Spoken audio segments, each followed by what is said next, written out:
Nous sommes avec Kevin Rochereau dans la maison mère de Snapline Graphics, qui est également ton partenaire. Bon alors Kevin, on est ici pour cette nouvelle machine. Raconte-nous un peu l'histoire de ce choix. Un choix sans... Ouais, c'est vrai que j'ai toujours aimé un petit peu Honda. Puis cette année, Yamaha a pas voulu me raider en fin de compte. Ils m'ont dit que c'était trop tard pour le budget, alors que c'était pas forcément trop tard. Donc du coup, j'ai décidé de changer un peu et puis de faire un peu concurrence parce que Yamaha il y en a un peu partout. Donc du coup, je me suis dit tiens, on va essayer de jouer les podiums sur un Honda cette année. Est-ce que le déclic a été de la participation à Saint-Léger-de-Balzon avec le fameux Honda de ton père? C'est vrai que le Honda de mon père, c'est vraiment une machine, c'est vraiment une super machine, quoi. Et c'est vrai que je me suis senti vraiment très à l'aise dessus. Et j'ai vu que je pouvais faire des bons résultats avec. Du coup, ouais, ça me motive encore un peu plus pour rouler Honda, quoi. Et qui sera le préparateur de ce Honda là, tout au long de la saison? Donc moi, c'est mon mécano Maxime Carlier, MC Mécanique, qui va s'occuper de ma machine, qui va me la préparer avant les courses, tout ça. Donc j'ai jamais eu de soucis depuis qu'il m'a fait mes quads avec lui, donc c'est vraiment un super mécano et j'ai hâte qu'il me prépare mon quad. Et puis après tous les partenaires qui sont autour, j'ai vu Dragon, j'ai vu également Profil Plus. Donc ça, c'est vrai que cette année j'ai fait plein de pressbook un peu à toutes les grandes enseignes, tout ça, toujours en ayant des réponses négatives. Du coup, je me suis plus penché vers les personnes qui ont toujours été là pour moi, qui m'ont toujours filé un coup de main, et j'ai pas beaucoup de sponsors, mais juste les gens qui sont marqués sur mon quad, c'est vraiment ceux qui m'aident. Donc Dragon qui va m'aider aussi cette année au niveau des pièces, tout ça. Profil Plus, Christian Lallemand qui m'a bien filé un coup de main, qui va m'aider avec les pneus, tout ça. Il m'a bien aidé pour Pont de Vaux l'année dernière aussi, hein, c'est grâce à lui que j'ai fait Pont de Vaux. Après, je vais rouler Texam, nouveaux amortisseurs qu'on va essayer de mettre au point. Donc pour toute la gamme de quad. Après, il y a Racer 110%, Space, tout ça qui vont m'aider pour les pots d'échappement, puis un petit peu de trois petites bricoles, des pièces, tout ça. Et puis MX Wave aussi qui va me faire tous mes maillots cette année. Parce que j'ai pas réussi à trouver de sponsor en maillot, tout ça, en fringues. Et du coup, je me suis dit, je vais acheter des pantalons. Et puis, donc j'ai un ami en Suisse, MX Online Shop, Moto Marketing, qui m'a beaucoup aidé quand je suis parti en Suisse. Donc j'ai fait le championnat suisse là-bas, il m'a beaucoup aidé. Du coup, j'ai pas trop pu lui rendre la monnaie de sa pièce parce que je suis pas resté très longtemps. Donc je vais essayer de lui faire développer sa marque en France. Donc voilà quoi après. Et puis c'est vrai que ce qui est assez marrant l'histoire pour toi dans le quad, c'est on t'a vu arriver très tard. D'abord par les courses de sable. Donc quel a été pour toi le déclic, ce fameux déclic de te dire voilà, j'ai envie de lancer la compétition comme mon père? C'est vrai que depuis tout petit, je suis mon père sur les crosses, championnat de France, tout ça, course de sable. J'ai toujours été plongé dedans, donc pour moi c'est un peu comme une drogue. Et là, c'est vrai que cette année, j'ai vraiment envie de mettre toutes les chances de mon côté. J'ai vraiment la chance d'avoir mon père qui est là, qui m'a donné beaucoup de cours de pilotage, enfin, qui m'a vraiment bien aidé. Et j'ai vraiment envie de montrer que je pense être capable de monter sur les podiums cette année. Je vais faire un petit peu de cross, histoire de trouver un peu l'attaque pour le sable. Et vraiment tout donner pour le sable, quoi. C'est vrai qu'avant je me contentais de faire 4 courses de sable par an, avec le travail avec mon père et tout, donc ça coûte, ça a un budget, hein, ça a un coût tout ça. Donc c'était là cette année j'ai vraiment envie d'essayer de voir autre chose. J'ai Fabien Marette qui va s'occuper de moi et donc il va beaucoup m'apporter, je pense. Donc, C'est vrai que tu as fait quand même une arrivée tonitruante dans le quad avec quand même, dès ta deuxième saison, une victoire à Saint-Gilles-de-Balzon, avec le fameux quad de ton père, vraiment bien équipé. Donc là, cette année, un Banshee à Berck, un 450 à une plage, un Honda à Saint-Léger. Je pense que là, ça y est, t'as choisi cette année, c'est sûr? Ouais, c'est vrai que là l'année dernière c'était un peu comique, parce qu'on s'était dit avec mon père, tiens on va faire une saison sur un Banshee pour voir. Et donc je m'étais préparé physiquement, mais vraiment pas assez. Et puis je me suis rendu compte que le Banshee c'était vraiment une arme de guerre, hein. Je pense que c'est vraiment la meilleure machine qui existe encore sur le marché pour du cross.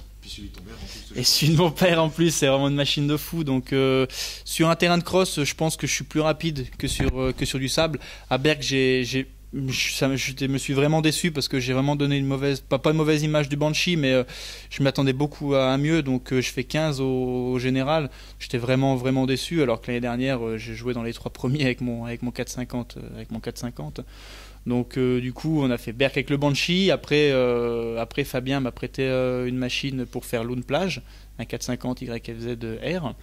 Un YAM, et puis après mon père m'a gentiment prêté son Honda et je me suis vraiment rendu compte que c'était une machine de folie. Et puis le Honda, c'est vraiment une machine très saine. Mon père a déjà été champion sur du Honda il y a 20 ans en arrière. Donc pour moi c'est comme si je marchais un peu dans les traces de mon père. Je vais me reprendre un peu sur du Honda et puis voir ce que ça va donner. D'ailleurs, on va dire le nom de Rochereau n'est pas trop dur, entre guillemets, trop dur à porter. Est-ce que on t'attend pas? C'est vrai, on se dit toujours, bon, il a la chance d'avoir un père qui a été l'un des recordman avant Romain Coupry sur le championnat de France. Est-ce que c'est pas trop dur cette image en disant, ben voilà, les gens pensent que j'ai beaucoup d'entraînement, j'ai la chance d'avoir un père qui peut m'entraîner tous les jours. En plus, c'est vrai que tu as le travail à côté, t'es parti même en Suisse en même temps que ton travail roulait en Suisse, donc c'est vrai que ça doit être pas évident tous les jours. Non, mais c'est vrai qu'au début, quand j'ai commencé, au début, mon père, c'était pas compliqué, il voulait pas que je fasse de quad. C'était comme ça, c'était hors de question que je fasse du quad. Et puis un jour, il m'a acheté mon premier 450. J'ai fait une première course, et puis forcément, je suis tombé dedans, quoi. Et depuis ce temps-là, il m'a toujours, c'est lui qui m'a tout appris, hein. Donc, le nom de Rochereau est dur, oui et non à porter, parce que c'est vrai que moi c'est une fierté en fin de compte, mais le fait d'arriver sur les courses au début comme ça, et puis alors que je m'entraînais pas, hein, parce que moi une fois que j'avais fait le Touquet, c'était fini, on attaquait la saison pour du travail, donc je roulais pas jusqu'au Touquet. Et c'est vrai que la première fois que je suis monté sur le podium à Saint-Georges-de-Didonne en 2009, tout le monde pensait que je m'étais entraîné vachement et tout. Puis c'est vrai que quand je disais aux gens que non, je pouvais pas rouler parce que chez moi le sable était trop sec, on pouvait pas s'entraîner, personne me croit. Mais après, moi je sais au fond de moi ce que je fais. Voilà, les gens après disent un peu ce qu'ils veulent, mais moi je sais que si mon père était pas là, je serais pas là aujourd'hui, quoi. Et puis en plus, en parlant de chez toi, t'as une paire de pilotes qui est venue visiter un peu tes terrains avant de rouler dans le nord de la France, parce que c'est vrai que le temps ici est pas vraiment terrible. Et toi, t'as la chance d'avoir de la poussière même actuellement. Ouais, c'est vrai que moi j'ai tous les grands pilotes entre guillemets sont descendus chez moi cet hiver rouler. Donc on a Mathieu Ternin qui est descendu dans le sud. Après il y a Romain qui est venu rouler, qui est venu s'entraîner un petit peu en moto. Romain lui était originaire de chez moi, de la Tremblade, donc il habite à 500 mètres, il habitait à 500 mètres de chez moi. C'est pareil, il a un très beau parcours, mais et on sait que mon père les gens ne savent peut-être pas, voilà, parce que Romain s'en est peut-être pas trop vanté, mais c'est vrai que c'est quand même mon père qui lui a tout appris. Je me souviens, moi j'étais tout petit, hein, Romain est beaucoup plus âgé que moi, et je me souviens quand Romain venait à la maison demander des conseils à mon père, tout ça. Donc voilà, je pense que mon père, il est partout sans l'être, quoi. Je sais que cette année, ça va être dur d'aller sans lui sur les courses, parce qu'il en a, ça fait 25 ans qu'il fait ça, donc il en a un petit peu marre. Donc je sais que cette année, il va falloir que je me débrouille, que je prenne mon camion, puis j'aille sur les courses. Donc ça fait un peu mal au cœur de me dire que je vais partir sans lui, parce que quand il est pas là, c'est différent, quoi.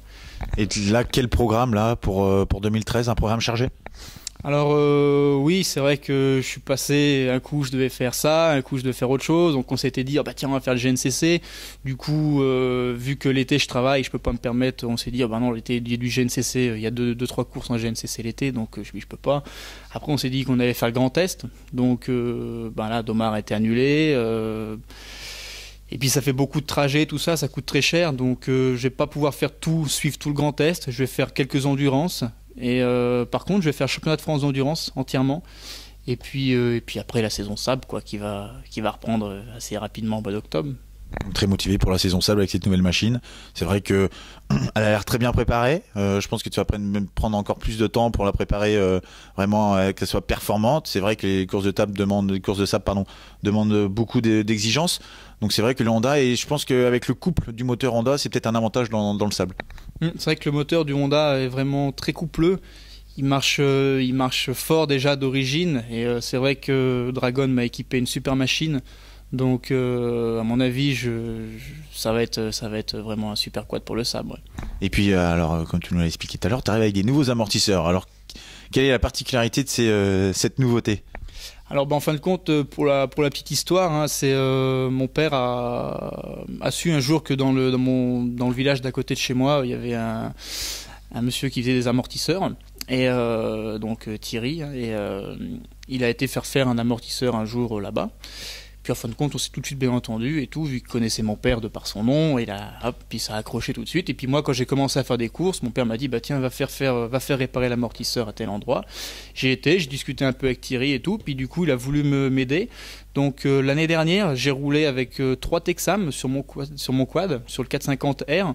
Donc il m'a fait 3 super amortisseurs vraiment au top. Il est parti sur une base, il est parti sur aucune base en fin de compte parce qu'il a pris un tube, puis il m'a fait un amortisseur. Et là cette année, je lui ai proposé de vraiment, si ça le branchait, qu'on fasse vraiment quelque chose. Il m'a dit oui, il m'a dit Kevin, je te suivrai.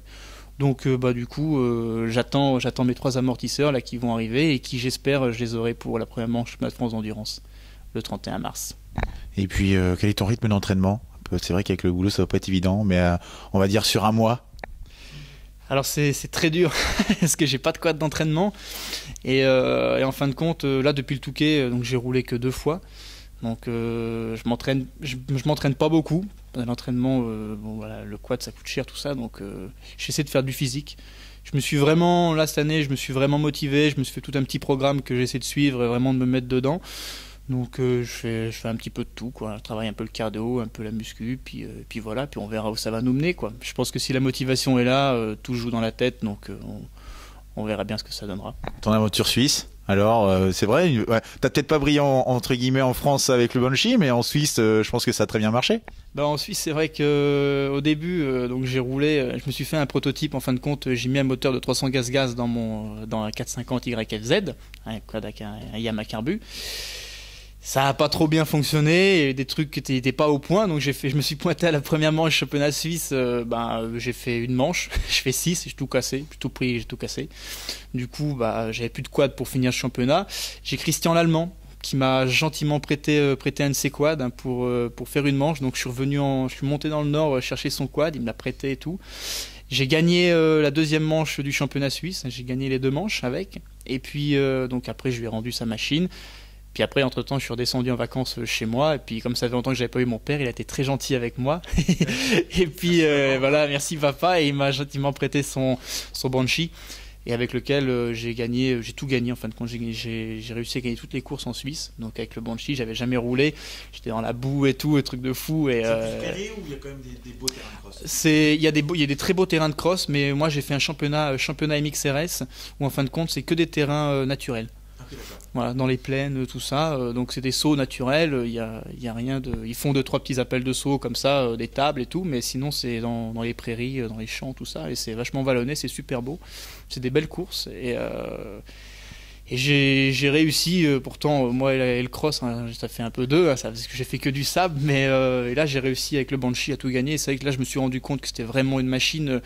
Tout le monde la met un petit peu en dehors des courses. Maintenant, c'est vieux, c'est passé le Banshee. Mais je pense que quelqu'un de très bien entraîné revient en Banshee et sur un cross. À mon avis, je parle tirer du principe, admettons, de Jérémy Vergna. Hein, s'il roule sur un Banshee, déjà qu'on le voit pas beaucoup. Alors là, c'est fini, on le voit plus.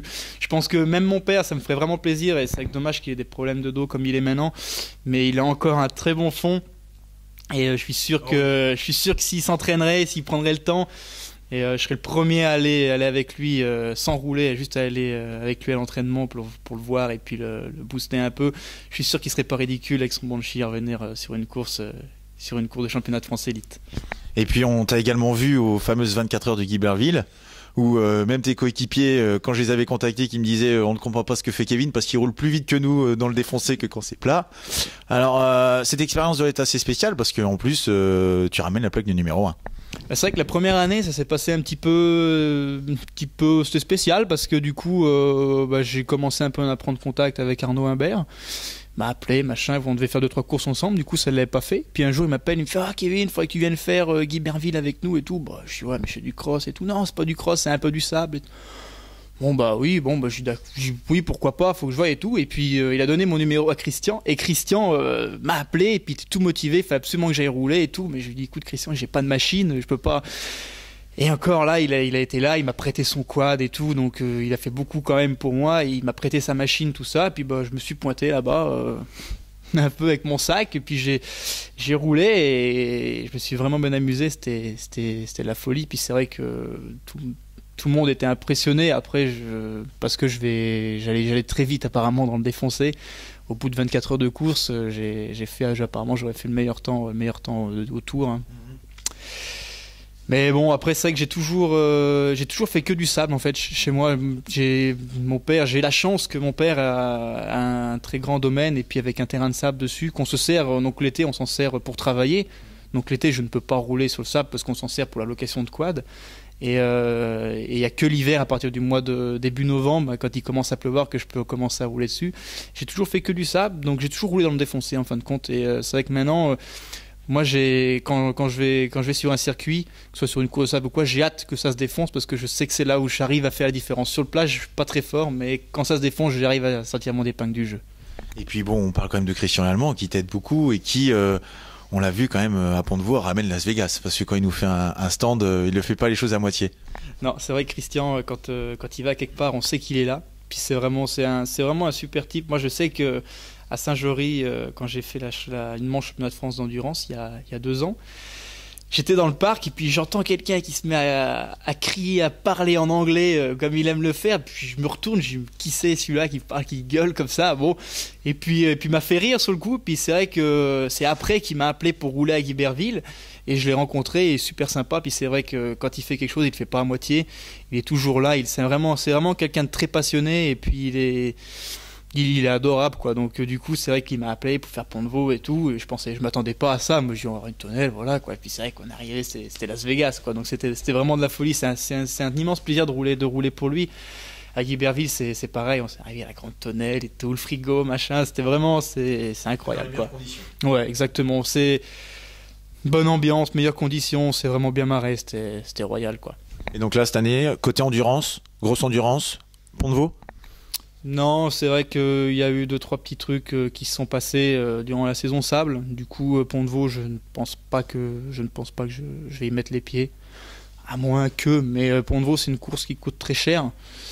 Et je préfère garder mon budget pour ma saison sable cette année, voilà, que de mettre des sous dans Pont-de-Vaux, quoi. Mais c'est vrai que s'il y a une personne avec qui j'entendrais bien faire Pont-de-Vaux, c'est bien Christian. Et son fils quand même, Mathieu aussi, ils sont quand même des grands passionnés du sport mécanique et qui, comme on peut voir à Pont-de-Vaux. Mais bon, je pense que quand on arrive à Pont-de-Vaux, c'est quand même beaucoup de passionnés parce que quand on voit les déplacements, quand on voit c'est une course mythique quand même. C'est vrai que moi j'avais jamais été à Pont-de-Vaux et puis le challenge d'aller chercher un top 10 avec Arnaud Imbert et puis Mathieu, ça m'a bien plu et Mathieu est un très bon pilote. Hein. Bon, maintenant il a levé un petit peu le pied, c'est dommage parce que il roule vraiment. Je pense qu'il a un très gros potentiel. Bon, je pense qu'on va se retrouver un petit peu sur des courses dans le Grand Ouest. Je vais sûrement aller rouler aux Andelys cette année. Mais c'est vrai que Pont-de-Vaux est mythique. Ouais, c'est une belle course. Mais c'est vrai que quand on est dedans, après, pour moi personnellement, je me suis pas retrouvé. Pour moi, après, c'était comme une endurance normale. Avec le team quoi, avec Christian, avec Mathieu, Arnaud, tout ça, avec tous ceux qui nous ont entourés, pour moi c'est une endurance normale avec tous ces gens là. J'ai pas trop porté d'attention à Pont-de-Vaux quoi. C'était la première fois que j'y allais, alors je sais pas, je me sentis un petit peu je sais pas, ouais voilà, je m'attendais pas à ça, je savais pas trop comment ça allait être, mais sinon c'était sympa, le circuit était bien, c'était sympa, puis bon on a été chercher, on fait 8 cette année. Et c'est vrai que ça m'a fait drôle parce que mon père, la dernière fois qu'il a fait Pont-de-Vaux, il fait 8 aussi. Alors, du coup, c'est plein de petits trucs comme ça. Mais Pont-de-Vaux, c'est une belle course quand il fait beau. Parce que cette année, on a eu beaucoup de pluie, beaucoup de boue. C'était un peu la galère. On a eu un peu des soucis de Karcher et tout. Mais sinon, j'en garde un bon souvenir. Et c'est vrai que c'est avec plaisir que je retournerai à Pont-de-Vaux. Mais financièrement, c'est pas. Puis la course mythique de Kevin, c'est le Touquet. Hein, je pense que c'est ça, parce que comme tu roules souvent dans le sable, c'est vraiment ton objectif là en 2013 et en 2014, parce que la saison s'étale sur les 2 années. Donc le Touquet. Ouais, le Touquet. Donc le Touquet, c'est j'ai toujours un petit quelque chose qui fait, j'ai toujours un petit truc qui fait que ça va pas comme ça devrait aller, ou il y a toujours mais je m'en sors plutôt pas mal à chaque fois. J'ai fait mon premier Touquet à 16 ans. je devais rouler avec un ami à moi, mais 15 jours en Touquet, le souci de santé, donc du coup j'ai dû rouler, j'étais tout seul. Du coup j'ai fait mon premier Touquet avec Marc Périgord. On a roulé sur un Suze, puis on a bien roulé, on fait 18e pour le premier Touquet, donc c'était bien. Après, j'ai pas voulu faire la première année avec mon père, parce que je sentais que j'avais pas la vitesse pour rouler avec lui. J'avais pas envie de voilà. Voilà, exactement. Donc du coup, je dis non, je roule pas avec toi cette année. Et l'année d'après, j'ai progressé un petit peu plus, hein, et puis je me suis dit faut qu'on fasse Touquet ensemble et tout. Et c'est le dernier Touquet qu'il a fait. On fait 10, donc on s'est bien amusé. C'était sympa. Et bon, il a pas eu de chance parce qu'il est tombé dans les bouchons tout le temps. Ouais, mais bon, c'est comme ça, quoi. C'est la magie du Touquet, je pense. Oh, une magie. J'ai passé vraiment une magie, mais bon. Cette année, c'était les bouchons et l'eau. Alors, je pense que côté magie, cette année, c'était... et puis en plus, le froid. Non, cette année, c'était vraiment une catastrophe, hein. Franchement, voilà, moi, je sais que cette année, je suis malheureusement passé à côté de mon premier podium au Touquet, parce que j'ai fait la course aux avant-postes tout le temps. J'étais entre la première et la 5e place à chaque fois. J'ai pas eu de chance, j'ai crevé ma roue avant. À 1h15 de course, donc j'ai dû m'arrêter au stand, et puis en stand ça s'est pas très bien passé, donc du coup j'ai perdu beaucoup de temps. Heureusement que j'avais mon mécano Maxime Carlier qui était là, hein, pour m'aider, et du coup je suis ressorti 10e, je suis rentré 2, je suis sorti 10, et puis vu que après normalement je devrais finir 5, mais vu qu'ils ont pris le tour d'avant, ils m'ont classé 10, quoi. Donc cette année c'était vraiment très spécial. Et puis j'avais pas de quad encore pour rouler avec une semaine avant le Touquet, et je savais même pas si j'allais pouvoir venir. Donc c'était spécial, quoi. Donc je fais 2 fois 10 au Touquet. Donc bon, une fois 5, une fois j'ai roulé, je m'étais entraîné, ma meilleure saison que j'ai fait. Et puis j'étais vraiment bien entraîné cette année-là. Je fais 3 à Saint-Georges, j'étais 5 à Osgore, mais j'ai cassé mon pot d'échappement, du coup je fais 9. Pour le Touquet, je devais rouler tout seul. Et 3 jours avant de partir au Touquet, je casse mon carter de moteur. Du coup, un peu paniqué, j'appelle Vincent Pinchon de chez Quadiland. Et il m'a dit, écoute Kevin, si tu veux, on le fait ensemble. Je lui ai dit oui, pourquoi pas. Donc du coup, j'ai roulé avec Vincent et on a quand même fait 5e cette année-là. Donc c'était vraiment, c'était super, quoi. Donc je garde le Touquet, c'est une super course. J'aime bien cette course. Mais quand ça se passe dans des bonnes conditions, pas comme cette année, quoi. Cette année, c'était un peu superflu, même pour tout le monde, quoi. C'était un peu spécial. Donc bon, j'ai hâte de remettre le couvert l'année prochaine quand même. Et donc un objectif cette année, si tu donnes un objectif? Moi l'objectif pour moi c'est d'être champion de France des sables. C'est dur, c'est très dur parce qu'il faut beaucoup de budget, il faut pouvoir beaucoup s'entraîner. Pour le travail, il y a du travail, il faut travailler. Le quad on peut pas en faire son métier, hein, ça rapporte rien, au contraire. Mais les pilotes qui sont devant roulent vraiment très fort. On est un petit groupe, il y a un petit groupe qui roule vraiment vite. Donc pour rivaliser, faut vraiment tout donner. Donc même si je fais 3e, je serais quand même très content. Donc moi, le but cette année, c'est un podium ou la victoire, quoi. Mais voilà, je m'étais déjà donné cet objectif cette année, mais j'ai malheureusement pas eu trop de chance parce que j'avais pas la machine et tout. Mais là cette année, j'ai la machine, j'ai tout ça. Donc normalement, avec un peu de chance, ça devrait aller. On a la même machine toute l'année. La terre pour attraper un peu de vitesse et puis gagner en rapidité au sein des virages et autres. Et puis je pense que l'année prochaine, comme tu dis, on espère te voir quand même sur ce fameux podium du championnat de France des sables. J'aimerais bien, ça serait bien, surtout qu'en plus ils vont rallonger un petit peu le championnat apparemment. J'espère qu'il y a Saint-Georges-du-Don qui va se remettre au calendrier. Donc Saint-Georges, c'était vraiment une belle course aussi, hein. C'est l'une des plus belles courses, hein, du championnat. Ça se passe toujours bien, il n'y a jamais de soucis. C'est là où je fais mon premier podium. Je pense qu'il y a plein de petites courses qui vont être sympas au calendrier cette année qui vont se rajouter. Graillon-l'Hôpital, qui est vraiment une belle course, qui est juste à côté de chez moi aussi, que j'ai toujours rêvé de faire en quad. Et cette année, si elle se fait, ce sera vraiment trop bien dans les pare-feux et tout. C'est mon domaine, donc j'espère pouvoir monter sur le podium cette année. Ouais. Bon, on te remercie, parce que c'est vrai que cette machine, normalement, on n'aurait pas dû l'avoir avant Domar sur la Luce, qui a été annulée à cause de la fameuse neige du Nord.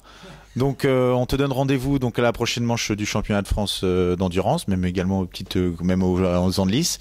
Donc on te remercie pour ce cadeau, parce que c'est vrai que il est beau. Je pense qu'on espère le voir aussi sur des podiums, et on te donne rendez-vous donc suivre ta saison sur Quad Actu 2013-2014. Super. Merci beaucoup. Salut Gaël. Et vive Quad Actu.